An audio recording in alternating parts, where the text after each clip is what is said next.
जिसका कोई नहीं है उस समय कोई मिल जाए। अपन को मोक्ष तो हुआ नहीं, निर्माण हो जाता तो बात अलग थी, निर्माण करने वाला नीचे आएगा ही नहीं। अपन तो असहाय हो गए, शरीर काम नहीं करता। आप लोग वृद्ध अवस्था में क्या होता है, शरीर काम नहीं करता तो आप क्या कहते हो, भैया हम तो अब असहाय हो गए। क्या असहाय होगा, आत्मा तो वही है, आत्मा तो है कि नहीं, लेकिन साथ ही शरीर साथ नहीं देता तो असहाय हो जाते हैं। संसार में रहने वाली आत्मा मरण करने के बाद असहाय हो जाती है। अब ऐसे असहाय के समय जो साथ दे दे, बूढ़ों की लठिया साथ देती है तो आप देखना उनको बहुत प्यारी होती है लठिया। कई बार लठिया लेके हमारे पास आते ना तो पहले लठिया की चिंता करते खुद ले देते ना, वो दर्शन बाद में करेगा, लठिया पहले जो कही है सहारा वही, संकट का सहारा। महानुभाव, अपन ने बहुत शरीर की निंदाएं सुन ली, अपन ने शरीर की बहुत निंदा की, अपन ने शरीर के लिए बहुत जितनी चिंता है। अपन धर्मात्मा है ना, जैनी, सबसे ज्यादा जैनियों में शरीर की निंदा जैनी करता है। 12 भावना में मल द्वार भय घेनकारी, हसी देह करे के मैं, खूब निंदा भरी पड़ी है, साथ में भरी पड़ी है। पर पूज्यवर समंत महाराज अनेकांत में हैं, वो कहते जिस चीज की निंदा कर रहे हो कभी कभी उसके गुण भी देखा करो। ये शरीर कितना उपकारी है, इसने क्या क्या नहीं किया तुम्हारे यहाँ, मात एक साथ नहीं दे रहा है तो तुमने शरीर की निंदा कर दी। जब तुम्हारा कोई नहीं था तब इसी शरीर ने साथ दिया है, इसी ने तुम्हें संभाला है, इसी ने तुम्हें आधार दिया है। और आज जो कुछ भी तुम सुख दुख भोग रहे हो किसकी बदौलत? हाँ, शरीर बिगड़ जाए तो ये मुनि धर्म भी एक तरफ रखा जाए।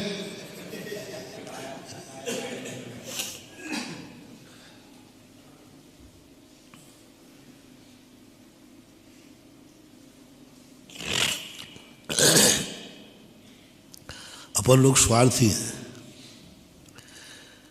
तुम कितने ऊपर की बातें करना, स्वार्थपना कहीं जाएगा नहीं। अपन का नहीं, हमारा कोई स्वार्थ नहीं, हमारे को ये तो सबके अभी की बातें हैं अंदर की। तो मेरे पास एक गुण है तुम्हें दे रहा हूँ, जिससे तुम्हारा स्वार्थ सिद्ध हो रहा हो ना, उसकी कभी बुराई नहीं करना।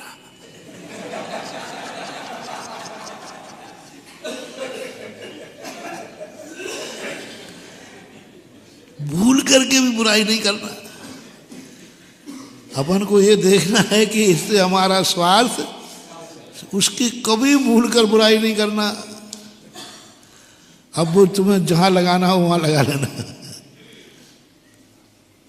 उसमें बुराइयां हैं, ये नहीं कह रहा हूं कि उसमें बुराइयां, लेकिन अपन उसकी बुराई पर ध्यान न देकर उसकी अच्छाई पर ध्यान रहना है, क्योंकि हमारा उससे स्वार्थ है। बुराइयां हैं, शरीर में बुराई नहीं है, सो बात नहीं, लेकिन बुराई करना नहीं, बुराई को अनदेखी करो, क्योंकि उसमें तुम्हारा स्वार्थ है। ग्राहक कैसा भी हो, गुस्सा नहीं करना।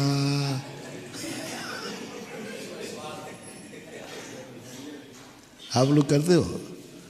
ग्राहक खूब परेशान करता है, ये दिखाओ ये दिखाओ ये दिखाओ, और तुम बहुत कमर दुखने लग जाती है। फिर क्या सेठ जी अभी पसंद नहीं आ रहा, बाजार घुमा है, अब गुस्सा तो ऐसा है कि 2 झापड़ लगाए इतनी मेहनत करा दी लेकिन फिर भी उससे यार बनिया गुस्सा नहीं करता। हाँ दादा जी हुआ, लौट के फिर आई हो, और फिर वो 10 पटकवाएगा तो तैयार हो जाओगे, क्या करोगे? ग्राहक को नाराज करके करोगे क्या? उसका क्या बिगड़ना, वो दूसरी दुकान से ले लेगा, बिगड़ा तो तुम्हारा है कि तुम्हारा घाटा हो गया। बोलो, दुकानदार में ग्राहक और मालिक, इन दोनों में नाराज होने पर नुकसान किसका है? ग्राहक नाराज हो गया तो भी किसका नुकसान है? और मालिक नाराज हो गया तो भी दोनों तो खरबूजे पर तलवार गिरे या तलवार पे खरबूजा या कटना, तो ग्राहक नाराज हो तो सेठ को परेशानी, और सेठ नाराज हो जाए ग्राहक से तो सेठ का नुकसान। वगैरह रखो तुम्हारा माल, कोई तुम्हारी दुकान थोड़ी है। इसलिए सिखाया जाता है कितने परेशान करे, ग्राहक को कभी नाराज, ग्राहक पे कभी नाराज नहीं होना। समझ रहे हो रे बनिया लोगों? हाँ, थोड़ा थोड़ा बीच में तुम्हारा व्यापार करना भी सिखाते जाएं। ग्राहक को नाराज नहीं करना, ग्राहक से कभी नाराज नहीं होना, क्योंकि उसमें तुम्हारा ही स्वार्थ है। अब इस मोटिवेशन को आप अपने तरफ लाइए। कैसा भी हो, कितना भी गलत हो, कितना भी कुछ भी हो, ये शरीर तुम्हारे काम का है। इस शरीर का क्या बिगड़ेगा? वो तो कहते मैं तो वैसे ही पुद्गल हूं, मुझे क्या फर्क पड़ता है? सड़ जाए तो मुझे फर्क नहीं करना, अच्छा हो जाए तो मुझे फर्क नहीं, पुद्गल को क्या फर्क पड़ना? क्योंकि उसको सुख दुख का तो वेदन होता नहीं, अपन को होता है। अकाल में मौत होने पर शरीर की हानि है कि आत्मा को हानि है? शरीर की कोई हानि नहीं होती, हानि तो अपने। इसलिए पूज्यवर समंत भद्र महाराज ने कहा कुछ अच्छाइयां भी देखा करो,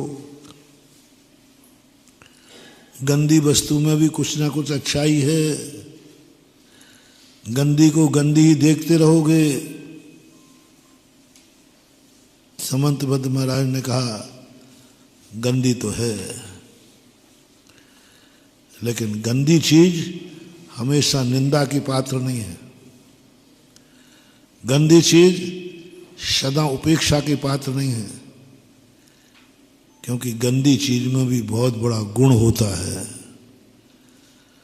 गंदी चीज में भी बहुत बड़ा गुण होता है, बस कला तुम्हारे अंदर होना चाहिए उस गुण को पहचानने की।